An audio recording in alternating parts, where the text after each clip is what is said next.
everyone, welcome to this edition of Hanging Out with Temi. I love it when Deborah is dancing to that our thing. We're all dancing. I hope you're all dancing as well out there. But yeah, it's good to be back. And things that happened in few weeks that we haven't shown up. Two weeks, only 2 weeks. But it's good to be back. Deborah, how are you doing? I haven't seen you. I haven't Very, been to you in very good. There's been lots happening.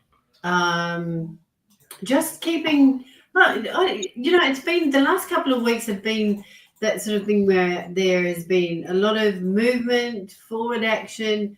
But then when I sit back to kind of think about what has that been, it's like I can't now I can't name one of those, but I know it's been good. Love it. I'm not alone. I think we've got Professor Mimi in the lounge. Let's get her on. There she is. Good to see you, Prof.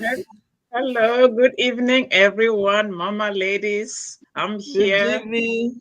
Yeah, the Oh, tech was I playing know. up, but I was here like 5:25. I Like said she was told me 7:45. 50 minutes earlier you're going to be here as you Yep. always do. So we know, we know. Welcome, welcome. Yeah, good evening, everybody. Thank you so much Good for evening. welcoming me.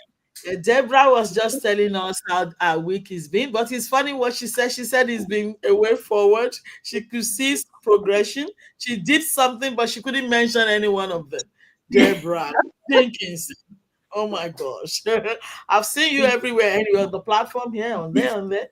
And but That's keep okay. building the community, and as you do, you are really appreciated. And we notice that we see you. We see you. Don't worry. Thank you. We know. Miss Greatness, powering, thriving people globally. Yeah, That's I've right. seen that too. That's right. Yay. We need a lot more thriving people. So we have to support each and everyone, particularly the ones that are having the interest in thriving in whatever they are doing, to, keep going and doing it better. In saying that, the last 2 weeks for me was very celebratory because I was in Namibia virtually. We celebrated our 35th independence anniversary, and um, it coincided somehow with um, the President. funeral of the founding president. So, after the funeral, it literally just translated into the celebrations. And Oh, yeah, I had sleepless nights the last few days just to oversee that process from online. I can't wait for you to. Yeah. So I it can't wait was a for you beautiful to minister. transition. We've got our first women president and the vice Yeah, president, both are female.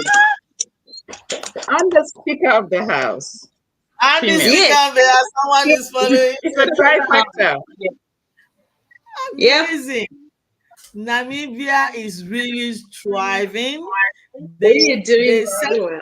they're setting the pace. I know that Professor Mimi posted something from Namibia as well last week. She's Yeah. on her LinkedIn and stuff like that that Yeah. she's following through. What an amazing country Namibia is becoming! Yep. Wow, We amazing. taking it very seriously. Well done. Congratulations, Namibia. Congratulations to you all. Professor Mimi, you're following through all these political arenas everywhere. You're on I top of really it. do. Especially, I think Africa must be celebrated in terms of female leadership. And as I shared, Black women have always led because we have the blueprint, right? We were born queens. It is in the gene, it is genetic, and we must say that aloud. But look at a place like Rwanda. Mm, Both houses of parliament are led by, have got majority women representation, female representation. And Rwanda has been leading the world for over a decade in terms of women representations in parliament. So I think they sit at the moment at 63%. At one point, they were at 68% in terms of women Rwanda. representation in Wow. parliament. Wow. Absolutely. So they've got majority women in both That's houses. But commendable. absolutely. But we've had a Salif Johnson in Liberia. We now have a female leading in Rwanda. We had Joyce Banda at one point in Malawi, and we've had in Tanzania as well. And I happened to be in Tanzania last year. So Yes, you look, were. there's a blueprint, and I can go on and on. You know, when you start talking about this space, I can really go on and on. So felicitation and congratulations. Wow, amazing. I know. But before I go to this point, please tell us, Professor Mimi, about the ASTRIC, African Union Commission. Is this a political position or what is No, so African Science Research and Innovation Council, African Union Commission, was set up with the mandate of all the African head of states. So the representation of ASTRIC members uh, is representation from each of the national academies of science, which are created by the national governments. And each of those countries are represented at the ASTRIC level. But then each region, as you know, Africa has got the five geopolitical regions: Northeast, that? South, West, Central. And of course, the SID region are the members of the diaspora. So I am elected by the representatives from those geopolitical regions All right. through the asterisk office for the Australasia region. There's somebody in North America and there's another person in Europe. So yes, there is the mandate online. So please kindly go online and look at the mandate of the African Science Research and Innovation Council. And in Mombasa in 2023, they actually gave me a mandate as well to see if we could set up an Institute of African Studies in Australia, which I have been working at. So that is in the pipeline. There is a task force being set up, and there's a lot of work that has happened behind the scenes. So it is about science, and you cannot talk science without talking people. I cannot talk people without talking governance and leadership. Wow, that's a fantastic position. Congratulations. So Thank you. these five geographic locations or entities, they identify you for Australasia. Wow. Correct. So the chairs from those areas, because each of the chairs is elected and appointed by their national governments, Mhm. because the mandate to set up ASTRI came directly from the African head of states. Hence, there is the council, and within the council is made up of those members. But then within the structures, which if you go online, you're going to see, you have a president or you have a chair that is elected from each of the five geopolitical regions. So that is what we call the bureau. So the bureau then decides on who is their diaspora representative. And in this region, I am that person. So wow, that's a fantastic and big position. But Thank you. we need to know because I mean we got too many signatures and that Correct. we don't know which is which. But this is a fantastic one. So we really appreciate that you Thank you. I'm very representing honored. us and what do you call it? National government. Yes. Amazing. Let us Continental. yes. We go on a quick break and we'll be back. Thank you.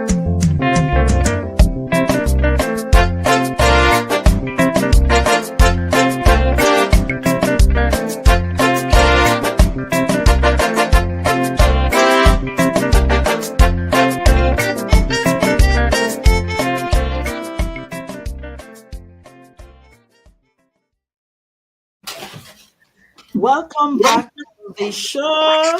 And we're just saying hello to everyone. But today, really, I think the major topic we want to talk today is I've listened to our previous conversations, and like most of us must have, and I've picked up on some questions that I want to hammer down. And one of the questions, actually, the first one was to Professor Mimi when she said that she already said it again today that Black women they lead, Black women don't rise, they revolutionize.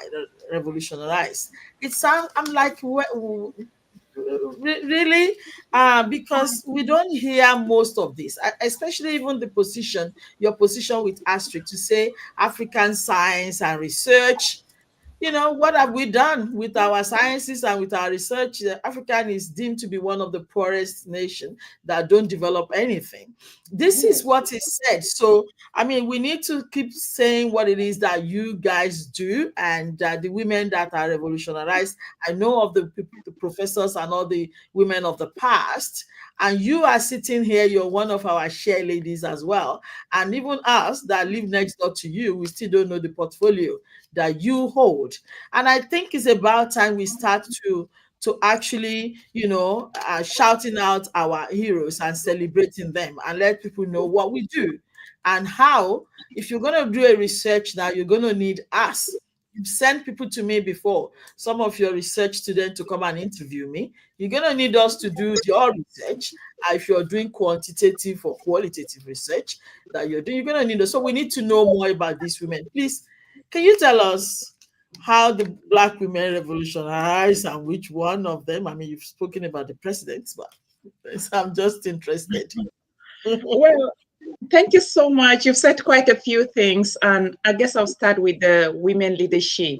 But I'll also Mm, start by saying to everybody who has made it back today, following up from the Women's International Women's Day 2025 celebrations, that thank you for making it back and for joining us, but also for your questions. And in relation to the women leadership question, I guess last week I actually wrote something when the Namibian head of state was being sworn in. And the reason I did that was because we need to amplify the voices of women, but we need to highlight the leadership that Africa is showing. If we don't do it, nobody is going to do it exactly. for us. But Yeah. if we don't write the stories, if we don't put down the blueprint, other people will take ownership and the narrative will be very different. We have seen how history has been written, and we have seen who has written history, but the interpretation of what a lot of us invented, and yet credits were given elsewhere.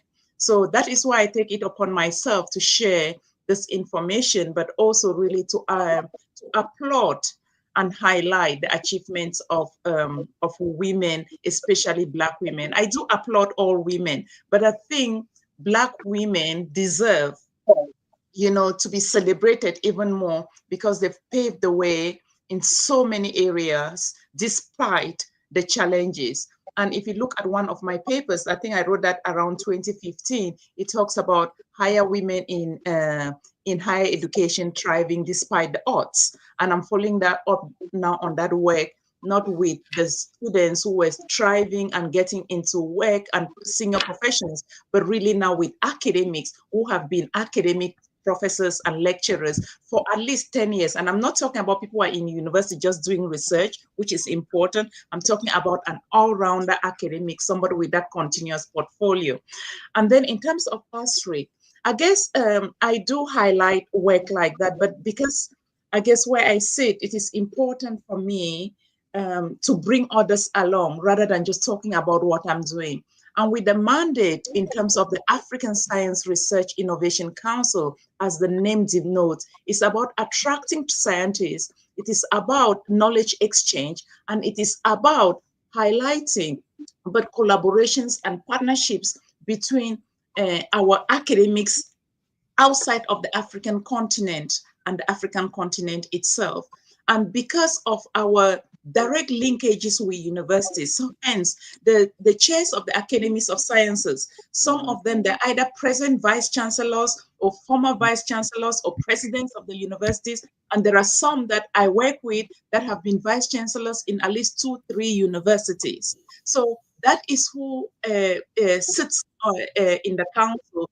But that also means there is there are direct opportunities in terms of partnerships, in terms of collaborations between our institutions, both private and public. And as I speak, one of the key things that we are trying to do this year is to lead a trade mission to Africa, and it's going to be a parliamentary trade mission sometime in July this year. So if you're Okay. tuned in, you're a leader, you are an expert, you are recognized, please reach out because there is a lot happening. Yes, my day job is being an academic. This month I've been teaching most of today Yeah, I at know that. Pedestrian University. I currently run 2 master's programs in addition to students, research students, etc. But that knowledge and those capabilities is about using those skills elsewhere and helping to build the continent of Africa, because Africa has got the resources. And before Mm, I stop, I'm going to highlight one person that if you're an African person and you have a smartphone of any sort, please do me a favor and highlight what is going on in Burkina Faso. Follow President Traore. Listen to what he is doing. It is the gift that keeps giving. It is the fountain that keeps flowing, and it's the heavens that keeps opening. And it is almost like having the incarnation of Gaddafi, the incarnation of Kwame Nkrumah, and of Sankara, all in one person. And if you don't know about the achievements that he's doing, please write to me and I'll send you a bit, but there's a lot online. So if you're an African person or you are any friend of Africa who is mm. interested in the human and the people development of Africa, please follow the story of the young uh, Burkina Faso President Traore. Wow. Okay, I hope the viewers are listening. There's an opportunity there to be able to contribute to the nation and African and to self-develop yourself. Thank you so much, Professor Mimi. I've got another question that I was going to raise. I think I've written a lot of questions. I don't know the ladies. One of the things we spoke about is the women, which Professor Bibi mentioned last time too, that she sits with a high, of course, we heard, United Nations and all these men at the table, and she's never been disrespected. But we know that there's high level of women that are being disrespected, and the respect that it's researched and it's I know certain portion are being respected. And I was going to say also that when you come from a place like Australia and you're representing the five geographical, what do you call it, locations, Yeah. geopolitical, the I am five in I am representing the city region, which is this right, part of the world. this south of the world. But if you go and sit with this mixed majority, they might respect you. But if you go, for example, if you're I mean to say, if you, for example, you're from Nigeria and you are in a Nigerian political position, you will not be respected, and it's been played out. They respect you because they know you are just visiting. We're having a conference together, and then you're going to go. But if you really are in a close proximity with them, and if you work with them day in day out, I think it will be a different disposition. That's just what I'm thinking about. But I want to talk about the Prime Minister of what's her Do you want name? me to respond to that? Yes. Okay. Yes, please. Okay. So in relation to collaborations and partnerships, I guess people respect you the way you carry yourself, but You like also, that? but yes, there is that element, but also with what they know you bring to the table.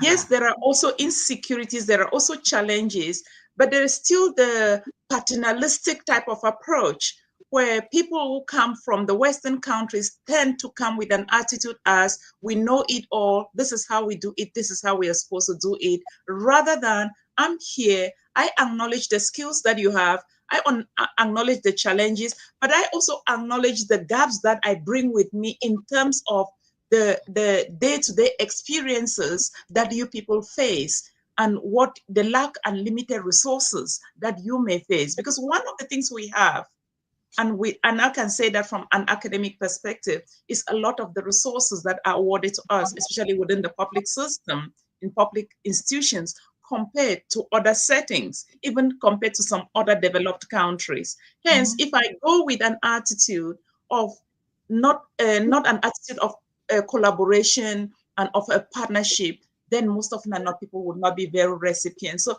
I think it is also about who introduces you in the room, and people. I think there is a type of acknowledgement because they know that you've been vetted. People have to vet you.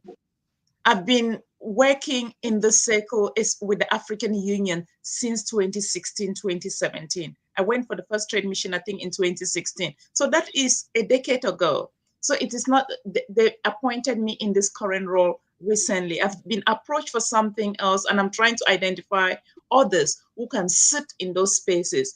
And this is from ECOSOC, which is the Economic Council arm of that focuses also on the overall diaspora and also civil society.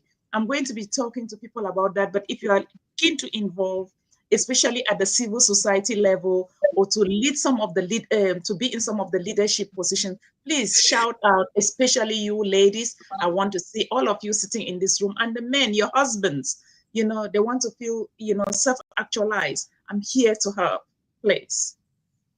Right. Thank you so much. I heard you. So what you're saying is, if you go from diaspora, for example, to some of these meetings, you don't go there with the notion of I know it all. You need to let them know you brought something. But whatever the loophole or the gap, then you listen to them. They might be able to fill in some gaps as well. So we rub each other and we learn Absolutely. through and with each other. Deborah, have you got a contribution to this? Yeah, look, what you were talking about, Professor Mimi, about being vetted, that really struck a chord with me, because even in my personal experiences, that if, depending on who I'm being introduced to, means that at some levels, I'm now on par with the opposite person. But then there are times where I'm representing being the head of something, like president of WBTA. So I have this title, and then walk into an unknown room, and maybe it's because I'm female, maybe it's because it's the first time I've entered the room, but there is a different level of respect. Wow. And this is that needing to prove who you are, display who you are, bring, like you say, bring something to the table. It's like starting from a different level just to get up there, versus having somebody per se vet you into the room and be at that position straight away. So there's just so many variables to the different aspects of being a woman in the room.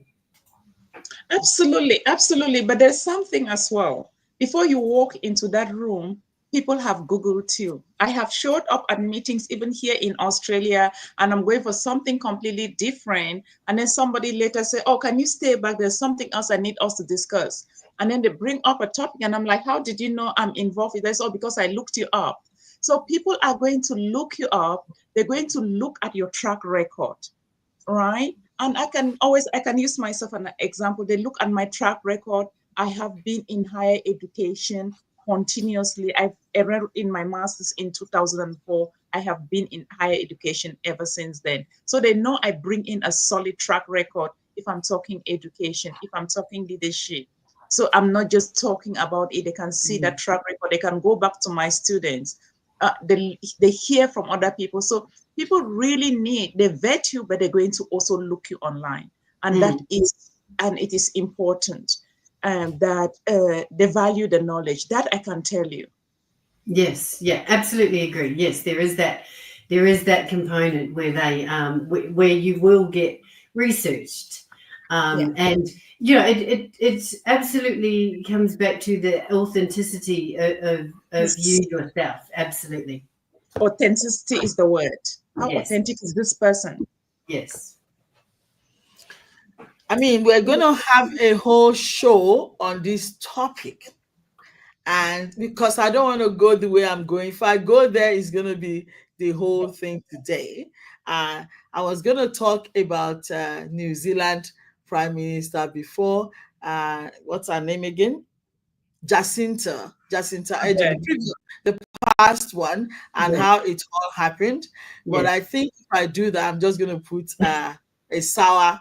It's going to be a big debate, but we're going to do that at some stage because like I said, I've got some women in the offices, in the government offices in Nigeria, and what is happening now is distasteful. It's Yes. it's horrible, and so we need to have a show on that, and that's the area that this is going. Are they being respected despite the offices that they hold? Well, Professor Mimi is giving us a different aspect. Could be because you are an academic, maybe it's a different, I don't know. But full political position might be a little bit dirtier than that. But let's go on the break. I followed the case for Of that, Nigeria, uh, and it will be a day. it's been very challenging. But can I also say that with all my travels to the four corners or the five corners of Africa, with all my love for Nigeria and my Nigerian friends, my Nigerian everything that you all know, I love you and I respect you, but I Yeah. can still tell you the place of a woman. It is still it's still a very paternalistic, patriarchal society. It doesn't mean that we don't have patriarchy in others. And I think it is not about the women, it is about the cultural structures. And I know Chimamanda says a lot about some of these things. So, respectfully to all my Nigerian friends and all my Nigerian collaborators, men in particular as well, I'm saying this with all the love and respect. Comparatively, it can be paternalistic, but again, it goes back to individuals. So, I cannot generalize. Oh no, no! I think we can generalize. That's what I'm saying. We'll go on a break. We'll be back.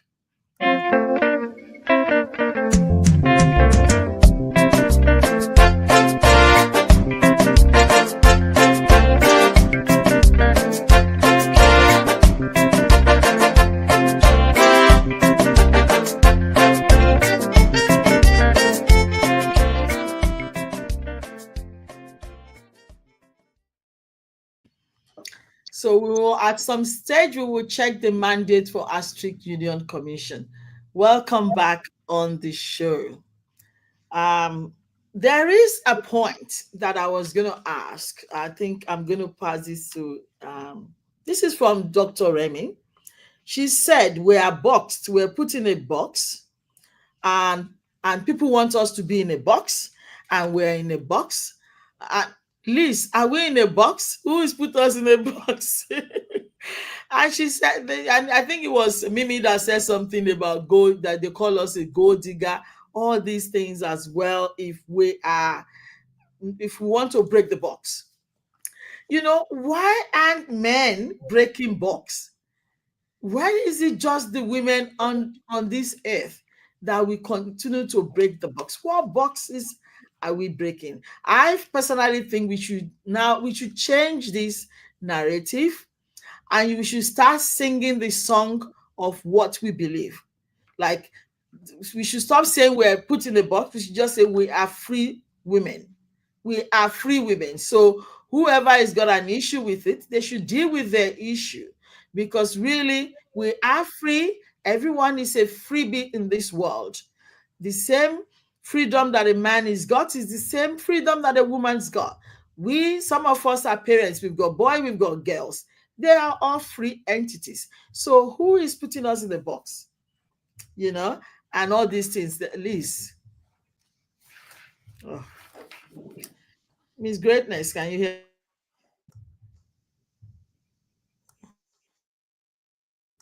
Yes, Yes. I can hear you, and thank you for the opportunity to read into Dr. Remy's mind and maybe say something about that.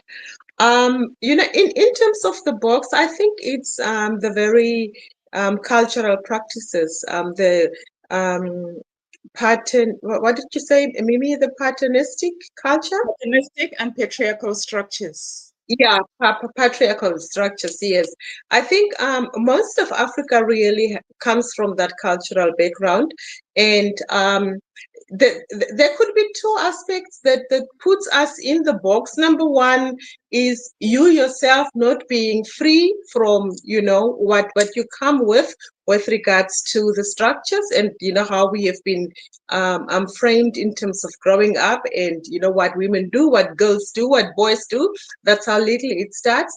And number two, it's equally our counterparts on the other side of the table who are the men who probably still, have not acclimatized to what we bring to the table. So that there is a need for development on both ends, for women to realize their worth. We've been speaking about that in terms of the track record that we come with, for women to realize what they are, to really consistently present themselves as this is what I am, so that authenticity that Mimi and Deborah have been talking about, that's really cutting across. And once somebody goes online or checks on you, however they do, at least they can see this person is, this is who Liz Greatness is. This is who Dr. Mimi is. This is who Deborah is. There should be a line that cuts across who you are. That is the same person. Number two, it's the development on the other end of the table for. I mean, and this does not end really. It will not end with us, but the work has already started to bring the men on board. And there's countries and sectors that are making room for this, and there's policy instruments that are supporting the countries and the different sectors to be able to fast track and advance women into leadership positions and into positions of power. So I think the work has started and the work keeps going on. What should happen is that, as you have rightly said, Temi, we really need to change our narrative. We need to change how we ourselves also talk when it comes to those aspects. That, we don't probably say we are in a box, but that we are free, maybe as you rightly say, and start seeing ourselves as free people and people, who can deliver or do what we want to do. And that the work should continue at the levels where it continues, supporting girls in the male dominated industries to be able to develop themselves and, deliver at the same level that the men or the boys are delivering. Go ahead with the women that are in the C-suite, go ahead with the women in, all the other sectors. And, let the work continue, but let it also start with us in terms of how we talk about this aspect of our lives. Thank you Yeah, so much. yeah. So I can give a bit of context in terms of what I said last week, and Liz, that's really great and fantastic insight. So the context was about the perception in terms of when women choose partners, because there was an element of family violence and domestic violence during the discussion. And the comment I made in line with that was, men have always been strategic in terms of who they choose as a partner. However, because they've tended to go and look for the female has always accepted and followed. Hence, these days, women are in positions where they're making some of those decisions to be, who is it that I'm going to spend my life with? Because one of the most important decisions that we make as women, is about choosing who your life partner is. And I'm sitting here as somebody that was chosen in that way, and I had to run away with my life because that was going to hold me back. And it was obvious. But if a woman from the outset does exactly that, then they are called gold diggers. If they behave the way that the man behaved, for example, a woman who is assertive, who also knows what she wants, is called aggressive, right? Whereas if the man is doing exactly the same thing, he's being said to be assertive. You know, if a woman is doing something, a man is doing it, they talk about the leadership, how wonderful a leader is. If a woman is doing the same thing and is ambitious, then they're arrogant. So we need to just think about the terminology that is used, that is so gender based, is so gender laden, but most often than not, it it inevitably sees the woman as the aggressor rather than another being with ambition, with vision, with capabilities. Because the president of Namibia, and the reason I posted what I posted was because she said she's not been elected because she's a woman. She was That's right. elected because of her capabilities. I am a professor, right? And I have got appointments in different spaces, not because I'm a woman. I am there because I am capable. Because if I was a woman and I'm not capable, I can tell you. But as a Black woman, we know that in the Western countries, you have to work doubly hard in order to maintain the spaces. That is a fact. That is a fact. But that is not something that we have to carry every day with us. You need to just kill them with your capability, with your work, but also just be an example. And don't live a double life in your online spaces. In one space, don't be this, and in that space, you are something else. People who know me, what I'm saying here is what I said to some of my students earlier today, and I have directed them. And there is not at in that particular class, I don't know, maybe I have one Black student or I don't. I think there's one. But I've said to them, please go and look up what is going on in Burkina Faso. Let's change the narrative. Because I'm teaching the unit I was teaching, or one of the units that I run on Mondays, I do too, is a policy class for our master's students who come from health leadership. Some who are doing their masters of business administration. Some are doing a master's of public health, but they're all doing so it is a unit that cuts across the different health areas at the master's level. So when you're teaching them policies, you need to ensure that they can pull and pick from across the globe. So it has to be global. And this is where one of the key things that we must do to ourselves every day is empower ourselves with knowledge. Read a book, even for 20 minutes or for half an hour. See how that is going to change your life. Absolutely, I love that. I love that, and I think the other half of the battle that we have as women is that, and this is another show as well, but it's a very masculine structure that we are in.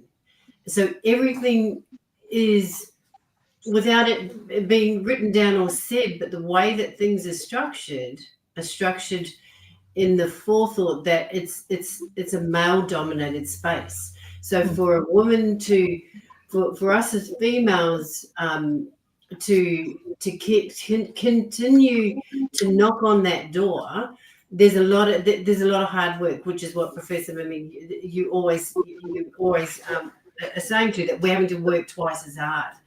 And it's especially here, it is very much this masculine structure.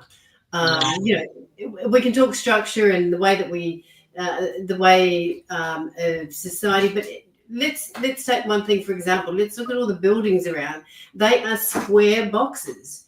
Where are these beautiful flowing things that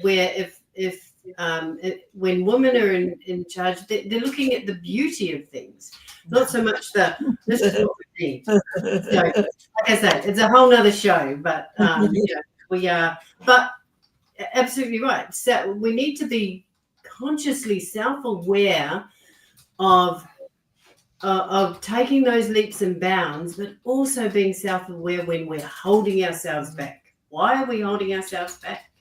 Those are the moments that we need to question ourselves the most, because when we do that, we're sitting in that box. Who created that box? Maybe potentially it's ourselves. So it's self-awareness. When self-awareness of moving forward and self-awareness of when you're not. Let me give you statistics, right? And there, thank you so much, because you mentioned the male-dominated structures that we have to fit in. And I can talk from the academic space, and I'm one of the longest serving academics, male or female, in this country who is a Black person. I was the first Black person not woman, Black person in the professorate of my university. It is a teaching institution that is the third oldest in the country. It started as a school of mines in the 1800s, right? And This then is it Victoria amalgamated University. Federation University. Yes, it started. Federation. What is the third oldest teaching institution in the country, going back to the School of Mines after Australia was settled, right? But today, in as much as my university is advanced in women representation, but in Australia, when we talk about the professorate, we're talking about your level Ds and E, which is the highest level in the university. Is 37% women as of 2021. Yet, if you go to your level A's and B's, the majority of people in academia are women. Yet the professorate, which is the top of it, is men. But even our clothing, think about your graduation gown. You have to remember that those gowns were not designed for women. And at recent graduations, only 2 weeks ago, go on my LinkedIn page if people want to know what I'm doing. One of the things that you do is you put on that gown at least a few times a year. And I recall at the graduation, they were trying to, dress me up. And of course, it doesn't have a button for the hook because it was designed for the men. And where are the pockets so that you can, put your purse, or if you're a woman, or maybe a period or some. So there is the discussion to change that. So yes, I live and work in one of the most patriarchal structures that we still have in any sector in the world, and that is higher education. And this is the reality because universities were meant for men. Women had to fight to get into Traditional. universities. It was traditionally, and the man sat at the front and was the seat of wisdom because back at the time, all wisdom lied under the hearts of men. But we know that wisdom also lies under the hearts of women. Yeah. Wow. Wow. I'm going to throw a spin in it, but let's go on a quick break. We'll be back.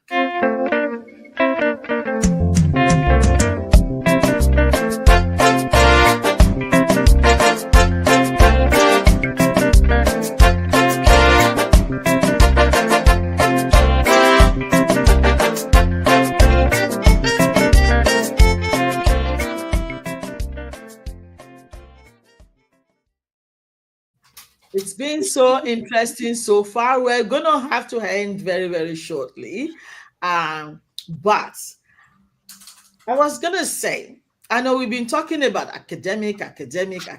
I'm thinking, do you think this academic has actually set us back as women? Because I'm looking at Deborah. Deborah, last week you talked about your parents and your grandparents. They weren't educated. It's not about education at that time. It's about go and get the work done.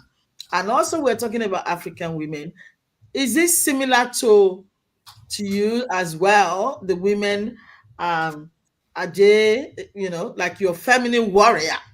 In Africa, I don't think we're feminine warrior. Can you tell us?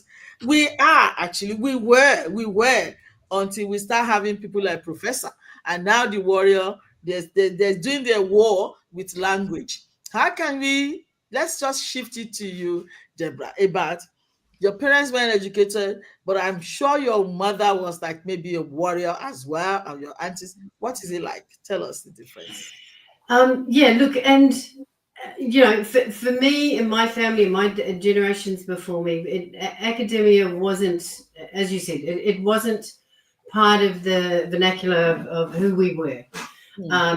But it definitely, when I look at my generations now, they are very much in that academic space. So, and when I think of my mum, who I lost at the age of 11, she had dreams of who we were going to be, and that we didn't get to hear about, and I would hear it through my aunties and uncles about my mother's vision for us as children as we grow up. But she had this foresight to knowing that what we were growing up in, coming from her own You? from her own growing up with her parents, that she knew that there was something different, that there was something more, and that's what she wanted for us.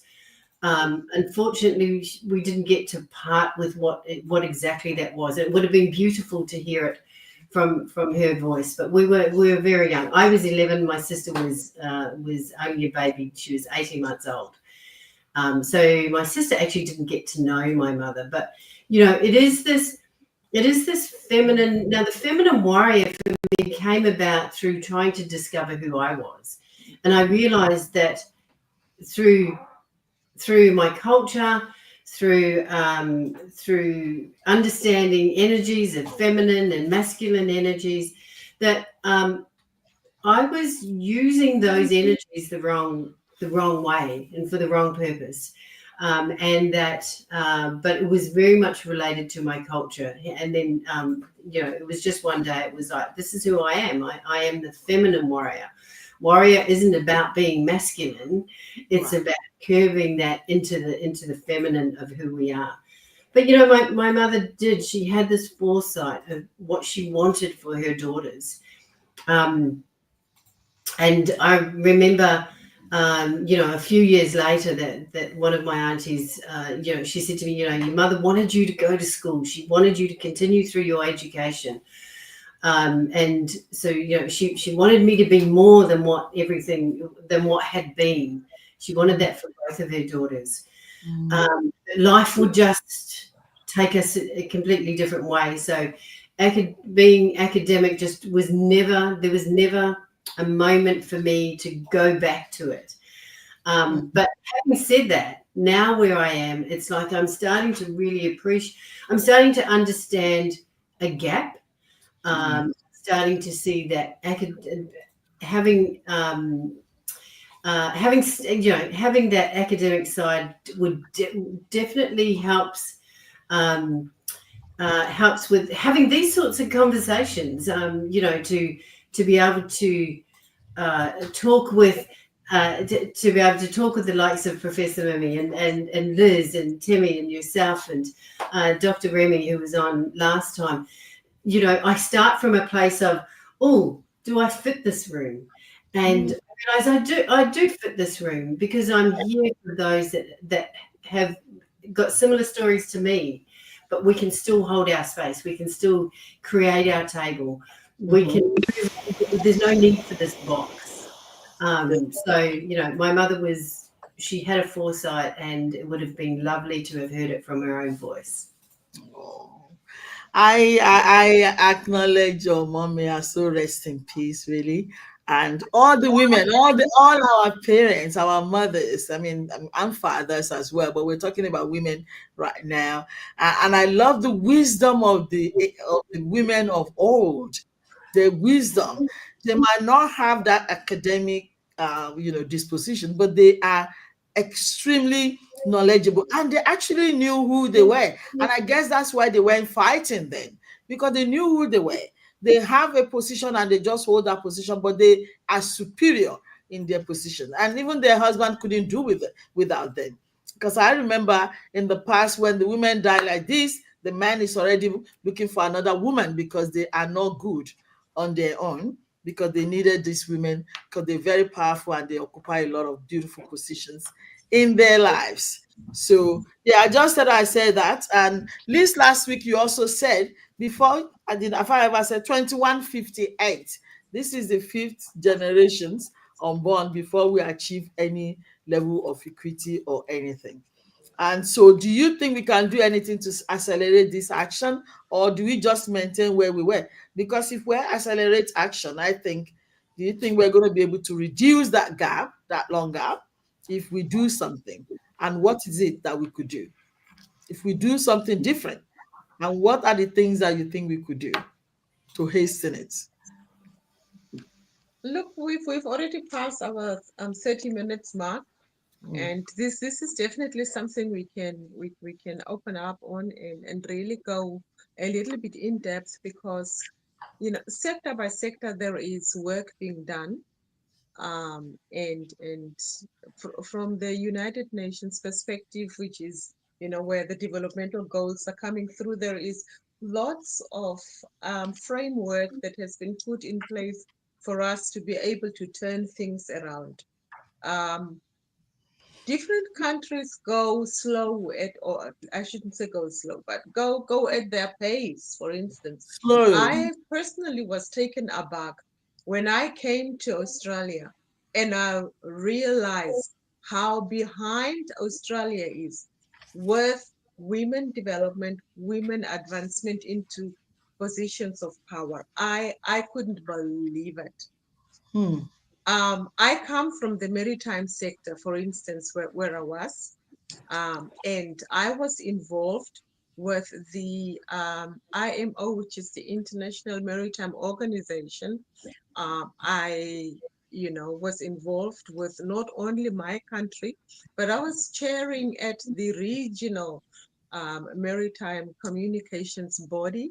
So I was party to a lot of information in terms of the allowance that is being given or being done through different instruments just to make sure that women can enter the maritime sector to begin with, and those who are entering the sector can be advanced slowly, slowly at every level that there should be women. With that information, I came to Australia. Hmm. First, as I came first attending one of the International Maritime Organization conferences where I networked with CEOs of the different ports in Australia and women who were also working at those ports, because I knew later down the year I'm coming to study in the sector. Hmm. I came back to Australia as a student, and the very women I met a few months ago Hmm. were not able to get me in, even as a student. Whoa. And that indicates Wow. where we are in Australia. In Wow. different sectors, it could be different. But just talking about this very sector, and Mimi highlighted the academic sector as well. But just in terms of this very sector, the Wow. women who are in the roles where they can probably advocate for other women are Yes. not at that level. They are there fighting for themselves to be recognized. Correct. And that in itself shows or dictates how you deal with the next woman who also wants to come into the sector. Wow. If you have already won the battle of recognition, then it's easier for you to bring somebody on board. Yes. Exactly. So, as much as the instruments are there, we are fighting different battles. And Ah, Australia, unfortunately, is still that's very behind. They are still fighting the battle of at least just recognize the women that are already there, so mm, that these women don't become bottlenecks for other women who want to come on. But mm, they then are able to advocate for the other woman, and make wow. inroads so that together we can, work towards the advancement of women. But as I said, the instruments are there, but the battle is still very, very fierce. You And that in itself makes women to fight for themselves and wow. not for anybody who can come in just yet. I like that angle. And My I hope we can get there, but I don't know how long it's gonna take, and that's why even the science then says um, it's gonna be 5, 6 generations down the line by the time we win this battle this is why I globally. want to hear you speak about this, Liz, because that is the angle, the right angle for me that you have hit. We're fighting a lot of different battles. And even though some of the women, I think, like you said, every department is different from each other. Depends on where you are at, what ministry, what department. So some women in this maritime, now they're trying to even sit and get a space, not to be, rather than being able to pull somebody up. Because I know Professor Mimi was like, well, some of their mandate is to bring people along and to build other people. But this is obviously a different department. And I really, really like what you said, because if we know what the problem is, we can now give we cannot understand where those women are coming from when they are not being helpful and they seemingly look nasty. Is because they're just trying to find their feet as well because of the dominancy that is operating in that place. But like you said, we're running out of time, but I truly want to say, um, what was I going to say? I want to say to Dr. Mimi, no, I think it was everybody last week that Yeah.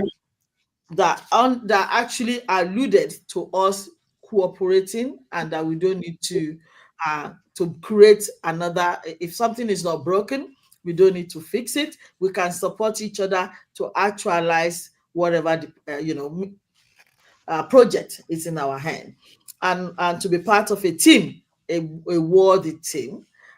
We said last week, I want to emphasize that. And I also want to acknowledge Mimi's dad. You talked about your dad, even when you were, and I met your dad, as also when you were lecturing, you had babies, your father would come to Australia, take them around and championing you, even your brothers. So really, we need to start acknowledging people like that, even if they passed. So we know we're not generalizing, it's not all men. Some men are good. So let us celebrate. So kudos to those men that are good and they know that we are all equal. God created everybody equal under the sun, and they don't need to put us there, all these things. But we're gonna have to stop. And I like after the show, I always go back and sit. I think Professor Mimi, have you got something that you were gonna show us? Yes. Not a book, and you always have a book, yes. Yes, I like to. I guess I come from the academic sector, but people know me from a child. They're not Mhm. surprised that I am doing what I do. Yeah. But I want to show people this. So, and this is about famous women. And in here, you have the likes of Cleopatra, Theodora, Joan of Arc, Mary Queen of Scots, but most importantly, George Eliot, whose name at birth was Mary Ann Evans, but she had to publish using a man's name in order for the publishers to accept her book as well. But on the note, so that's something that we should take note of, that we've always had women leaders, they've always led, but they've also had to go through a lot of struggle. And as somebody who sees herself as more of a womanist rather than a feminist, which is very different to the Western approach to Yes. female leadership, it is something that we should have a conversation. And thanks for acknowledging my dear father, my dear mother. I love you always. But everybody who has known me knows the relationship that I've always had with my father. And to our friends today who are celebrating Eid Mubarak. Thank Eid you. Mubarak. Eid Mubarak. Next week, we're going to be here. So look out. Thank you, everybody, for the time, for listening to us. And whatever nuggets you've learned from this conversation, can you let us know and just text us or like us and share with, whatever you've learned from us as well. We're going to say goodbye. Thank you so much, ladies. What an amazing, oh my gosh, powerful. Thank you all. Yeah. Appreciate. Bye bye Goodbye. for Thank you, Liz. Bye.